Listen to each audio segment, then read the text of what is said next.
Wir sind hier mit Leslie Easterbrook und ich werde ihr jetzt ein paar Fragen auf Englisch stellen. So, hi Leslie. I can call you Leslie, right? Yes, as long as I can call you Svea. Okay. So, you were in a lot of TV shows, for example in Murder, She Wrote. And is there any change of TV production in the last 30 years? Was there any? Well, I think the change in TV production has been pretty profound. There's so many reality shows on now. They were all scripted for many, many years. And I was lucky to do a lot of them. I enjoyed them very much. But now with reality, because it's a lot cheaper to make, and they create stories sort of on the spot, there are fewer. There are just fewer television shows. But there are more networks, and there are cable networks, you know, as well as the big three in the U.S., ABC, CBS, and NBC. Now there are like hundreds of them. So there's a lot more production when you think about it. It's just that it's on a different level and a different scale. The cable channels don't have quite the budgets that the big three networks used to have. But they're doing really well. There's a lot of work. Yeah. Okay, so you played Sergeant Callahan in 6 Police Academy films in 10 years. So what comes to your mind and what was it to film it? Is there any anecdote that comes to your mind when you think about it?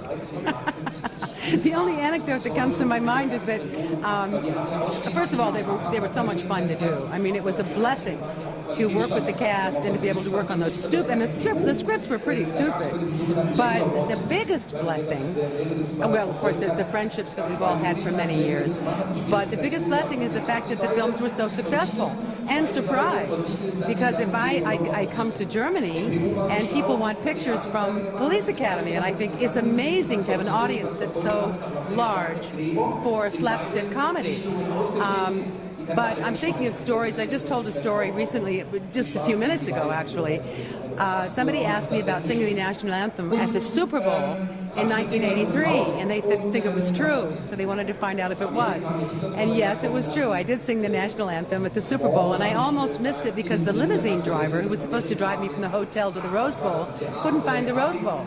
And the thing was going on. I mean, they'd started all the skydiving and all the balloons going, and there were people all over the field and these gorgeous arrays of color, and there was no anthem singer till the very last minute. And I ran through the tunnel at the Rose Bowl, and I slid like a baseball player into the microphone, and they gave us a moment of silence for a coach named Bear Bryant, who had been at Alabama for years, and so that 60 seconds, I caught my breath and I sang it. But the reason I sang it was one of the reasons that the producer, Paul Maslansky, of all the Police Academy movies, wanted me to play Callahan. Because he thought he had the chutzpah, or the nerve that it takes to sing for that many people, like 140 million people watching all over the country. He wanted that to be in the character. So then on the first Police Academy movie we shot in Toronto, Canada, he had me sing the national anthem and the Canadian national anthem. When I forget the American team that was playing, but they were playing the Blue Jays. And so we got in a car and drove all the way to the stadium, and right in the middle of shooting I sang the national anthem. So was that fun? Yeah, it's just always nerve-wracking. You know, I mean, you're out there, you're the only one singing it. I sing a cappella, which means I don't have any musical accompaniment. It's just a little pitch pipe. And so anything can go wrong, right? I remember one time I got my heel caught in the dirt, and I don't think it wasn't that time, but I sang it for a while in a lot of different places. And when I turned around to walk off, I fell flat on my face because my heel was stuck in the ground. I mean, you're out there with the delay, and when you sing the anthem, it's like you sing, and then there's a delay of several seconds when you hear it. So unless you really concentrate and like tap your foot or something, you get lost. But basically, there are so many Police Academy stories. So, I mean, shooting number 7 in Moscow during the coup when they burned Yeltsin's White House, and trying to find locations. And I mean, I think the most heart-rending, you know, story was during that coup there was so little food in Moscow that we put out word. We were the first film to shoot in Red Square, and we shot a graduation ceremony, and we asked for 250 extras who were police officers, and police and military are the same in Russia, and about 800 of them showed up because they heard we were serving lunch. a hot lunch. So our producer got together with the Hungarian cooks, and they went out and scoured that city and came back with enough food to feed everybody on the set that day. So there were lots of pictures taken, lots of hugging, and we had the largest group of extras known to man. I can imagine that was a great experience. So, well, it was great, and it was heartbreaking. I mean, just to be there and realize what they were going through, and how difficult the transition was from the form of government they'd had before to the new government. And it's always, I mean, as our President Barack Obama says, it bumps in the road. And this was definitely a bump in the road for them. And to be there and to make such close friendships with the Russians that were working with us was heartbreaking. It was really hard to leave. It was hard to leave them. I can imagine that. So, another topic now. Do you get mistaken for Karen Black sometimes? I don't think so. Not in live, situations. Like when we're out or when I'm out, no one comes up and says Miss Black or something or hello Karen. But a lot of the fans will not realize that Karen Black did House of a Thousand Corpses, but I played the same character in The Devil's Rejects. So that is a little confusing, and I really never got the story as to why she didn't do House of a Thousand Corpses. They definitely offered her the role. So I think it was some kind of contractual thing. But I'm a huge fan of hers. So when I heard, first of all, I wanted to do it desperately because I'd read some of the material, and I just thought it was insanely delicious, especially for someone who lives over the top like I do. This was a character that sort of broke through boundaries. And then I found out that she had done House of a Thousand Corpses. I was prepared to turn it down until I found out that she's the one that turned it down. And then I thought it was okay. Okay. So, yeah. I'm sorry. It's so gorgeous to look at. It doesn't make any difference what you say. Okay, I'm so sorry. I'm shaking. I'm shaking when I sang the anthem on the wall. Yeah. I can picture that when you stand in front of a whole bunch of people. And well, I just sang it here, just a couple of minutes ago, and I'm as tired. I started shaking as I got through it because I thought I can't really be doing this. Not at my age. It's been so long since I've sung. But it sounded great, so that's good. It was okay. Yeah. So, right.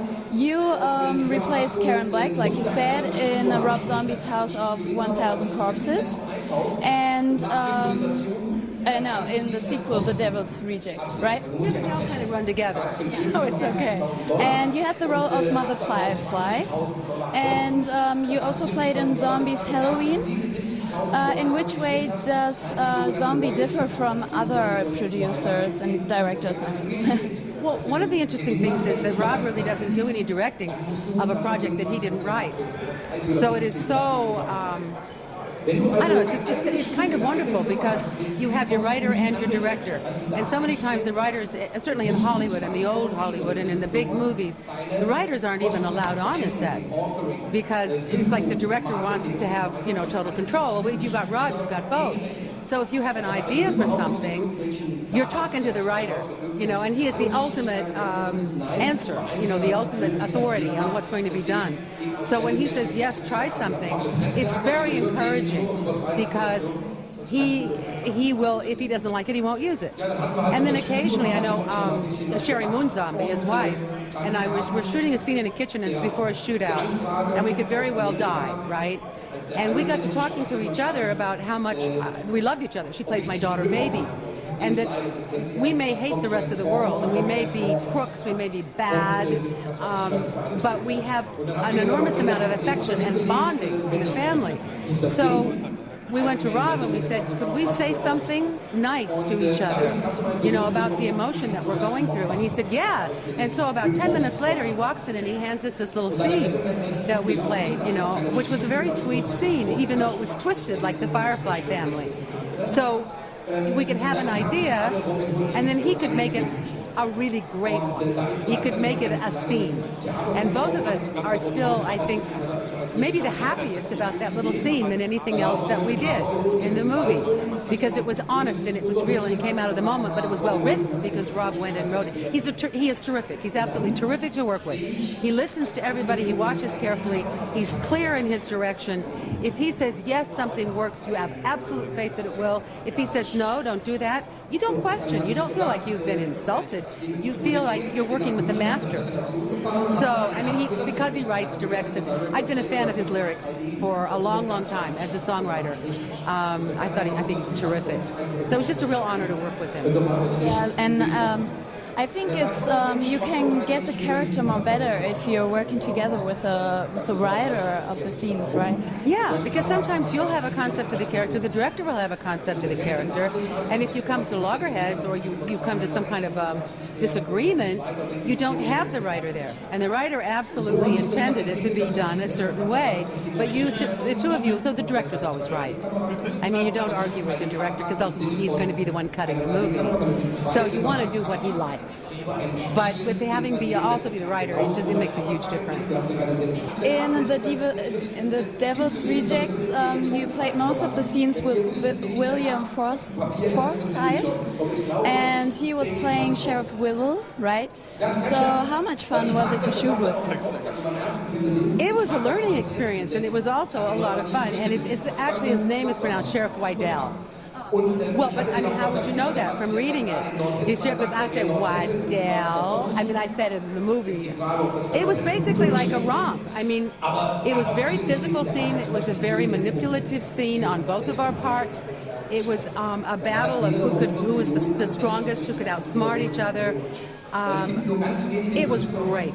It was really wonderful. And then we did an interrogation scene, which was very long, had a lot of stunts in it, and then we did a death scene where he kills me. And that scene was not even written. It was just basically me yelling for food and him coming in and stabbing me. So Rob and Bill wrote the scene on the set of the day that we were doing the interrogation. And so, I mean, I had like 20 minutes to learn it and think about it. And then he decided to work with me. I'd say my lines and he wouldn't say anything. And so I was trying to get the scene going. So it went, and then he didn't know quite when, and then he was manipulating me, I was manipulating him. It was like an improvisation, except that we did have a script. So the fact that the death scene turned out really kind of interestingly was a mistake. I mean, who knew? But there were it was blood. I had blood packs all over. There was a death scene. I had to slide down a wall. I mean, there were certain things we had to do because you can't, once you release a lot of blood, you can't really shoot again and do another take because you'd have to wash the wardrobe and you have to set all the things up again. You have to get the blood off of the cement, and there's always a little bit of residue until you scrub it down 3 or 4 times. So we really only had one take at it, and he was amazing. I mean, he absolutely infuriated me.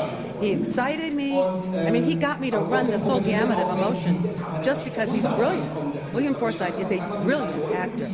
Okay, so as we heard, you're a talented singer, and you worked on musicals on Broadway and all over USA. So how do musicals differ from movies? You mean like on the stage, musicals on the stage? In every way they differ in terms of the production, but in terms of the work that the actor does, they're exactly the same. I mean, the process of acting is interesting. I mean, you have to find a way to relate to the character, and then you have to find all the ways that you're different from the character, and then you have to find all the motivations to get you to a place you've never gone before. But when you're doing a musical, I think one of the fascinating parts of it is that the audience is always, it's called your fourth wall, and it's really like having another character at every single production or every single show. And so you may be doing a show for a year on Broadway, but every single audience is different. And you're playing the show, it actually changes the way you play it. But when you're doing a movie, you don't have an audience. You don't have that other character, the character that's going to be watching you. So, because the crew is busy, you know, the sound man can't really watch you. The sound man is interested in picking up your sound. The camera operator just wants to get his shot just right. So you don't have an audience. But when we do fan conventions, it's like the most wonderful invention in the world is that we get to meet people from all over the world who have seen the movie. So when you discuss a scene or a part of a movie with fans that come to meet you, it's like having that other character. It's like the communication that you have, because in your head, you know that people will see what you've done, but you don't have that feeling of being in the same room with them or knowing them. So one of the great things is that it gives a chance for the audience and for the actor to have that relationship. And it's interesting, when we talk about a scene, I will feel like I want to go back and shoot it again, or that I'm just doing it again. It makes it seem very current in my mind. And if people seem to get what we were doing. And so it's very satisfying. I know what you mean. And I think that would be the same with me. Yeah, once I'll be a big actress. No, whatever. So you worked with great actors and directors like Zombie. So with whom would you like to work with, and who is your idol? Is there someone you'd like to work with? I'd love to work with Quentin Tarantino. I think that would be great fun. I'd like to work with Rob again. I would love to work with Rob again. But I'm trying to think of, my first director in a film. I only had one line, and it was supposed to be an extra, and it was a line. I was in a Broadway show, and I went out to hang out during the day to do this extra thing for the casting director. And he gave me a line. It was Sidney Lumet, who was one of the great all-time directors. And there's a director who just died, a writer-director named Frank Pearson, who brought us Cool Hand Luke and Dog Day Afternoon and so many great films. And I knew him through the Writers Guild. My husband is on the board of the Writers Guild and worked on the board business, worked with Frank Pearson, just adored him. And I remembered when he started getting to know Frank a little bit a couple of years ago, how much his work is just astounding. And I would love to have worked with him, and he just passed away, so I'll probably never have a chance to do it. But oh, that's too bad. I'm trying to think, Quentin Tarantino, I think makes really, really interesting movies. I'd love to work with Tim Burton. He does really off-the-wall, brilliant work. And I worked with Johnny Depp many years ago in his first film. He was 19, and I liked him so much. We got along really, really well. He was a kid. I was encouraging him all the time, to stick with it. And boy, did he stick with it. But he works with Tim Burton, and I think, boy, that would be fun to work with Johnny Depp again with Tim Burton. But there are so many terrific directors. I think I must be tired because I can't think of all the ones that I would love to work with. I just love to work with directors. It's a special relationship. It's a very special work. A director and an actor. There's no other way there's no way to describe it. That it's a matter of finding a wavelength to work together. I'm trying to think who just directed a couple of things that I loved, and I can't remember. No worry. Jet lag brain. Yeah. No problem. So you have an own theater.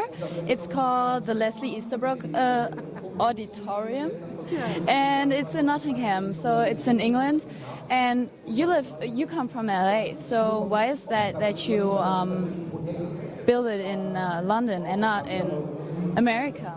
And in fact, I don't know if it still is the Leslie Easterbrook Auditorium because I haven't had a chance to go back there in a while. I was going to go back and do a concert there. When they were opening the first multiplex movie theater, I think in outside of the U.S., National Amusements was the company, and they asked me to do publicity and help them open their first multiplex. And so I was there, and Marion Ramsey, who plays Hooks in the Police Academy movies, was there with me. And they had a variety of different people there as celebrities to open the theater. And then 10 years later, they did their 10-year sale. And then I opened them at Stratford-on-Keys, too, and then I opened one in Santiago for them. They just wanted us to come and open the multiplexes. So then they did a 10-year anniversary in Nottingham. And it was quite a fol-de-rol, quite a big festival. And that's when they presented me with the auditorium. It's just one of the theaters in their multiplex. And there was a director whose name I can't remember, a British director who was so adorable. He also got an auditorium at the same time. So I'm just hoping it's still mine. I mean, I don't think I deserved it, but I like having it. Well, if you had one or still have it, then you deserve it, I guess. I'm not sure that works out that way. Yeah, I think so. You're going to be in a horror movie, Hollow Point, with genre stars like Kane Hodder, Andrew Bryanowski, and Belinda Belaski. Yeah, what can we expect from that movie? Well, all I can say is it's a werewolf film, and it's a nice script. It's very spooky, but it's been, I've actually agreed to do it about 3 years ago, and it hasn't gotten made yet. So I'm hoping Tom Churchill has come on to try to get it going. It's very good. It's got a really good cast lined up, and it's a good script. So I'm hoping that we do that. I've done like 12 projects in the last 14 months, and I've been doing a lot of small independents, and some are very low budget, some are regular, just low budget. Those are all like SAG terms for what the budgets will be and contracts and whatnot. But I've done a couple of good spooky ones. I like spooky movies. There's one, I just saw the first screening of a film called Compound Fracture that was written and produced and by Tyler Mane, who is Michael Myers in the Rob Zombie Halloween films. And he and his wife Renee Gerlings wrote it, and I just saw the first screening. It's absolutely terrific. I play a stepmother in this. I was his mother in Devil's Rejects. Now I'm a stepmother in Compound Fracture. But it's a small, lower budget movie that has all the bells and whistles. It's very spooky. It's very engaging. The performances are terrific, and I'm hoping that something happens with that. And I did a little, it's kind of like a horror film called Find Me, and it was very, very low budget.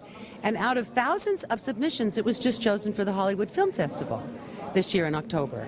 So I have a lot of hope for these projects that I've done. They're sort of love projects. You don't make any money. You don't, get anything out of it other than the satisfaction of doing something. And being an actor is a part of somebody's dream, right? And it becomes your dream. You want to be an actor, but it's the writer and the director that really do have the dream, and you just want so much for them to be able to share their dream with a vast number of people. And I think that some of these films are going to do it for them. They can't do much for me, but they can do it for them. Yeah, that's great. I'd love to see those films. I hope you do. Yeah, I will do. So thank you for your time, and thanks for the interview. Thank you for having me. Thank you for letting me pontificate. And Svea, I think you're wonderful. Thank you. That's nice for you to say. Now she's being humble. And that's honest honest humility. Okay, thank you. I have sweaty hands, sorry. You did great. I mean, the thing is, you can't be perfect. If you're perfect, it looks staged. And you had this wonderful spontaneity about what you were doing. Thanks. So thank you.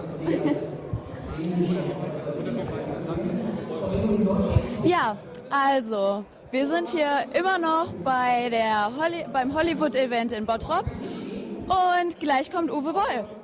Ich freue mich drauf.